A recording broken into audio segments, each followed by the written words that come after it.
Okay, so here we have just a Dollar Tree container that has a couple aloe pups and some Vicks plant. And I wanted to take the opportunity while I have pests to kind of show some mealybugs up close. They tend to be very attracted to this plant. I'm going to zoom in.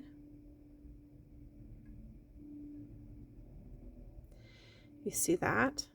Oops. That is mealybug. And what I like to do, I have to be very careful because this plant does break off very easily, like almost to the touch.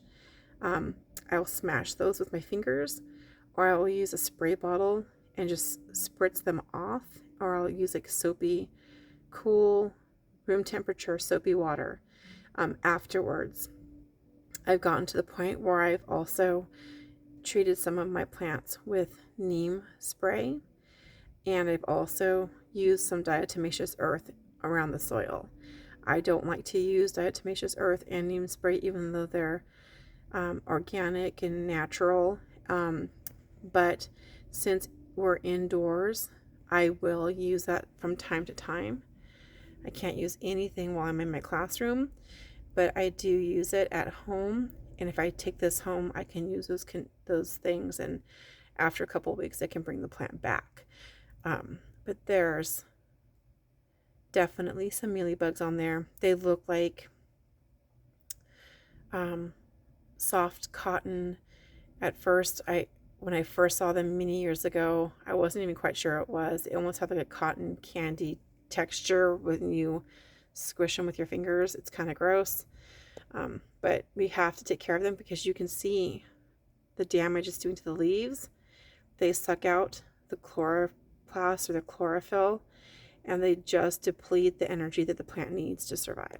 So I'm going to clean that up and save that plant. You want to be careful when you have a lot of house plants that you don't have them touching, because they can easily crawl from one plant to another, and there generally are no predators indoors to actually keep the pests in check. Whenever we find a spider, we always let them free, because they do help with some fungus gnats and other pests. But in general, when you have houseplants, you don't have the predator-prey relationships to keep these in check, so you have to do it. And those are going to go to the other side. So get rid of those mealybugs. They are not good for your plants.